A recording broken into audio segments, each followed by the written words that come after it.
women's will be permanently true if you realize this. સ્ત્રીઓ સાચી જ હશે. તમે માનો કે ન માનો, તમે એટલા માટે નથી માનતા કે તમને એ શંકાશીલ, વહેમીલી લાગે છે. તમને મૂર્ખ લાગશે, બેવકૂફી ભરી વાતો પણ કરશે. તમને એવું લાગે કે તમે બહુ ઇન્ટેલિજન્ટ છો. એ બુદ્ધિ, એ તેજસ્વીતા, એ તર્ક, એ દલીલ, એ બધું એનામાં નથી.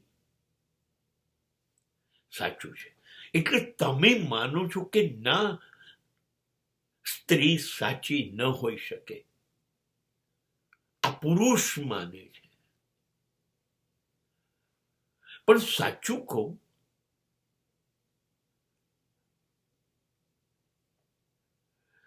સ્ત્રી જ સાચી હોઈ શકે. હા, તમે જે માનો છો એ બધું જ હોઈ શકે. ગુસ્સો કરી શકે, શંકાશીલ હોય, દલીલો કરતી હોય, આ બધું કરી શકે. નાની મોટી ભૂલો કરે, મૂર્ખામીઓ પણ કરે. પણ હું ખાતરીથી કહું છું કે એ સાચી જ હશે. એનું એક કારણ એ છે,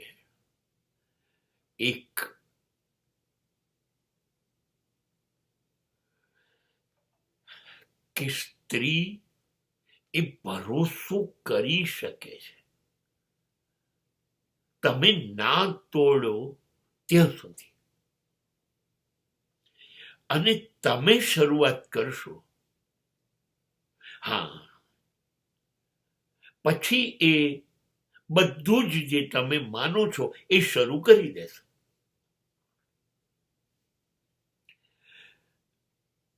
પણ બને ત્યાં સુધી એ સાચી જ રહેશે. જે છેતરપિંડી, જે ગુનાખોરી, જે અપ્રમાણિકતા, જે વફાદારી શૂન્યતા પુરુષ માટે તમે 90% માની લો કે હા હા હા, એ આ લોકોએ જ કર્યું હશે. અને આ બધું 90% સ્ત્રીઓએ નહીં કર્યું હોય એવો એને આત્મવિશ્વાસ છે, અને માટે એ કાયમ સાચી હશે.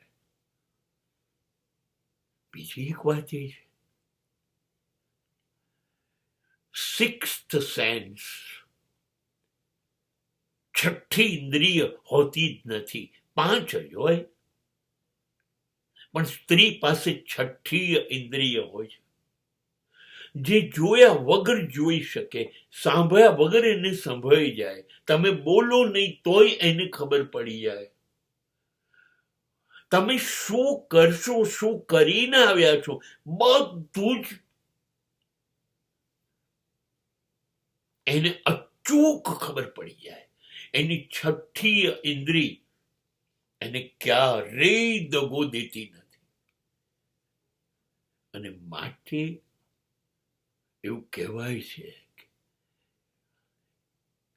એ સાચી હોય છે. અને બહુ ઈમાનદારીથી એક વાત કરું,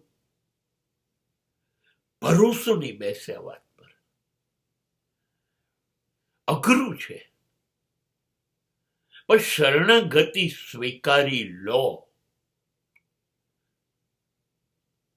દુનિયા જોડે જે કરવું એ કરો, ખાલી એટલું કહી દો, ઘરમાં એની પાસે, આ ઘરમાં તું કહે છે એ જ સાચું છે, અને આ ઘરમાં એ જ થશે જે તું કહે છે. બધાએ એ પ્રમાણે કરવાનું છે. બસ હવે જુઓ, સંસારમાં સાર લાગવા માંડશે. પ્રોમિસ.